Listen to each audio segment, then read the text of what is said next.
Futures Trading 101 Part 1 from Exprat Global Trading Software.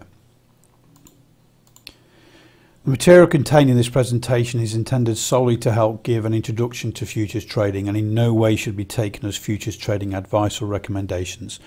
The first thing any investor should know about the futures trading market is that it is risky and only risk capital should be used to invest in it. The risk of loss can be significant, so consider the risk of such a loss in regards to your financial condition.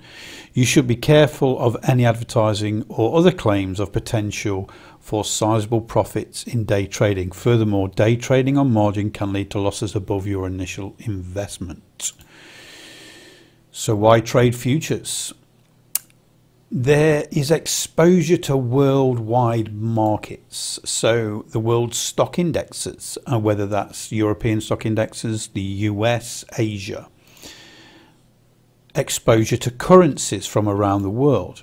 Exposure to commodities like metals, energy, and even agriculture. And now even cryptocurrency futures. They're on regulated exchanges, so it's not some fly-by-night thing on online somewhere. These are regulated exchanges, mainly in the USA or in Europe or indeed in Asia. The efficiency of trading capital via leverage, so you don't need millions of dollars to trade futures. High liquidity to help execute ever-changing strategies. So there are reportedly 55 million people trading futures around the world. That's a lot of liquidity. And it's simple. It's a simple directional trading, up or down.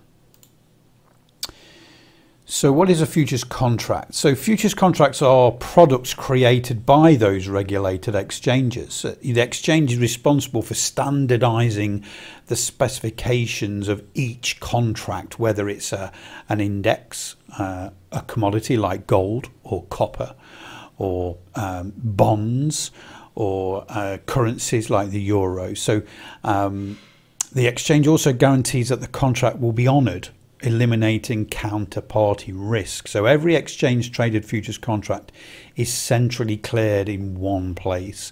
So traders just need to have an account with a brokerage connected to this central exchange to trade in these futures contracts electronically online. So what does that actually mean? So it's easy to show an example with no fluff. So let's take a product. We want to trade one contract of this product. So let's call this product Sun Futures. Okay. We're going to trade one contract of the Sun Futures.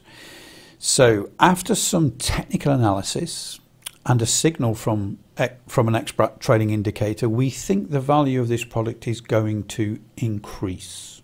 Okay. Currently at $100. So you buy one contract, one futures contract of the Sun when the value is at $100, believing it will go up.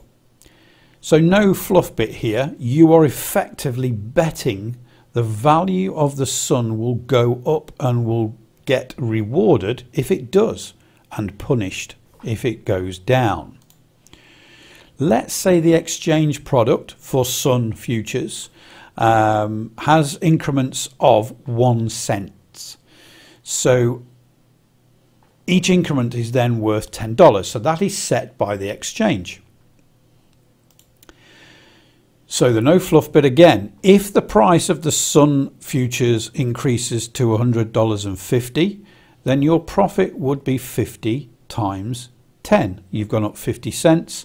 Each increment is worth $10, so that's a $500 profit. However, if the price of the Sun decreases to $99.50, then your loss would be 50 times 10, $500 loss. What makes the value of a contract move up and down? So it's simple supply and demand pressures. Let's say the value of the Sun Futures at one point is $100. There will always be buyers and sellers in this very liquid market, but the broker has to entice these buyers and sellers to act. Let's say that 100 traders are holding one contract of the Sun futures. Most likely, they all would have bought their one contract of Sun futures at different prices, and some just purchased around that current value of $100. So they're not really likely to want to sell that because they've not made any profit. The broker has to entice those that are in profit to sell their contract to those traders wanting to buy. Remember, those traders that wanting to buy think the value of the Sun futures is going to increase. So what makes the volume of the contract move down continued? The broker increases the ask price of the Sun futures until those traders that bought their contract for, say, $99.50 are interested in selling to take their profit. Remember, every trader has their own profit targets in mind. If the broker moves the ask price to, say, $100.10 and no one wants to sell, they will increase until they get some sellers engaged. So then, for example, an ask price of $100.25 is attractive to some of those people that are holding those Sun futures, and a glut of those that bought at around $99.50 sell to take around $700 profit. So that cycle will repeat until there are no traders willing to buy. They think it's too expensive. At which time the broker will reduce the price, the bid price, until traders see value and are willing to buy again. Obviously, there still needs to be sellers willing to sell. Sometimes the difference between bid and ask price can be relatively large, which is called the spread. This gap closes as more active traders take part in the auction, if you like, and more contracts are being bought and sold.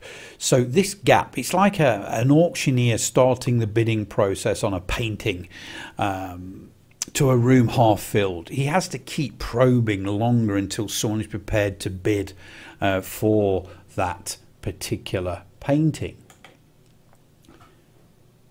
So someone prepared to bid. So if the room is full, there's more traders, the probing process takes less time and bidding starts. There's more people wanting to buy. So the futures markets are open 24/5. They're not open at the weekends, and it's the constant cycle. Wash, rinse, spin, repeat. There are always longer periods where we get a very slow action, where the auction room is half full or less than half full, depending on the time of the day, whether the Asian session, there's not many traders that actually want to make things move, and sometimes they're very fast. When we get the US markets open, for example, we can have very, very fast trading, but basically we wash, rinse, spin, repeat. Those markets are just like that. The futures markets, very liquid, but they will all go at different speeds at different times of the day, depending on the product, whether it's metals, energy, even oil trades faster at certain times of the day and then slower at other times of the day. Some more oil traders would perhaps be in the USA than in Asia, for example. So the next session, in part 2, we're going to be looking at margin, expiration delivery, trading symbols, volume, and open interest.